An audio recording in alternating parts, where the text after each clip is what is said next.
ઝરણછોડ, મારું નામ માર્ગેશ વિજયકુમાર ખંભોળજા છે. હું ડાકોર મંદિરનો પૂજારી છું. તમે અત્યારે જે આ મંદિર ડાકોરનું જોઈ રહ્યા છો ઠાકોરજીના, એ કૃષ્ણ ભગવાનનું છેલ્લામાં છેલ્લું સ્થાન જે કહો એ ડાકોર કહેવામાં આવે છે. ઠાકોરજીને કોઈ પણ ધામની યાત્રા કરો તે છેલ્લે ડાકોર દર્શન કરવા આવવું પડે ત્યારે તમારી યાત્રા એ પૂર્ણ થયું કહેવામાં આવે છે. ડાકોરના ઠાકોરનું જે સ્વરૂપ, જે એમની મૂર્તિ છે એ મૂળ દ્વારકાની, એ દ્વારકાથી ડાકોર આવ્યા હતા. ભક્ત શ્રી બોડાના નામનો, વિજયશ્રી બોડાના નામના એક ભક્ત હતા. એની ભક્તિથી પ્રસન્ન થઈને ડાકોરના ઠાકોર દ્વારકાથી ડાકોર પધાર્યા હતા. જ્યારે ઠાકોરજી દ્વારકાથી ડાકોર પધાર્યા એ સંવત 1212ની સાલ હતી. સંવત 1212માં કારતક સુદ પૂર્ણિમાના દિવસે ઠાકોરજી દ્વારકાથી ડાકોર પધાર્યા હતા.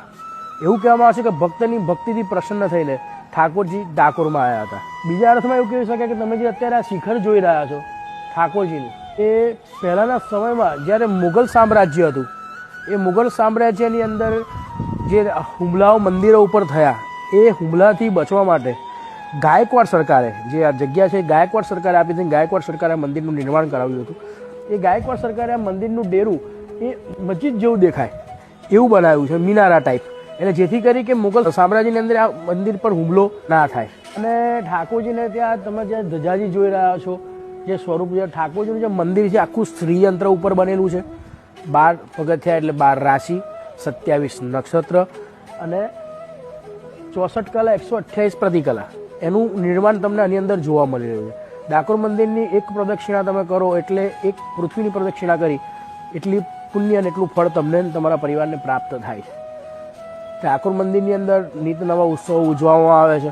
ઘણા લોકો, શ્રદ્ધાળુઓ ખૂબ મોટી સંખ્યામાં દર્શન કરે છે અને એમના મનના મનોરથ ઠાકોરજી પૂર્ણ કરે છે. જેમ કે ડાકોરની અંદર પૂર્ણિમાનો પણ બહુ મોટો મહત્વ છે. ઠાકોરજી પૂનમના દિવસે આગળ આવ્યા હતા. 14ના રાતે દ્વારકાથી નીકળીને પૂનમના દિવસે ડાકોર આવે, એટલે ડાકોરની અંદર પૂર્ણિમાનું મહત્વ વધારે છે. ઘણા ભક્તો જે હોય છે પૂર્ણિમાના બધા માનતા હોય છે કે પૂર્ણિમા કરવાથી આપણા મનના દરેક મનોરથ ઠાકોરજી અવશ્ય પૂર્ણ કરે છે. આ ઠાકોરના મંદિરમાં જે કંઈ પણ મનની મનોકામના લઈને આવતા હો, પૂર્ણિમાના દિવસે દર્શન કરવાથી આખા મહિનાનું ફળ તમને પ્રાપ્ત થાય છે.